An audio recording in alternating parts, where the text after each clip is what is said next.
Hi everyone, मस्त चटपटीत crunchy कुरकुरीत असा म्हैसूर मोंड्याची रेसिपी आहे। अगदी इझी झटपट बनते, पण खूप सुपर डिलिशियस लागते। जास्त काही करायची गरज नाही। 1 वाटी उडदाची डाळ आणि 1 वाटी तांदूळ भिजत ठेवायची 5 ते 6 तासासाठी। त्यानंतर त्याला ग्राइंड करून फर्मेंटेशन करायला ठेवायची रात्रभर।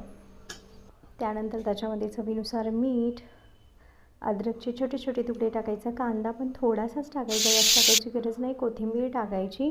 त्यानंतर कढीपत्त्याची पानं अशी चुरून टाकायचे, त्याच्याने फ्लेवर खूप छान येतो। आणि सोडा टाकायची गरज नाही। या बॅटरचे मस्त क्रंची कुरकुरीत बोंडा होतो।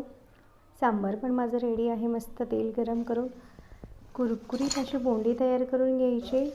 सांबार, चटणी, दही कशासोबत पण तुम्ही खाऊ शकता, खूप भारी लागते।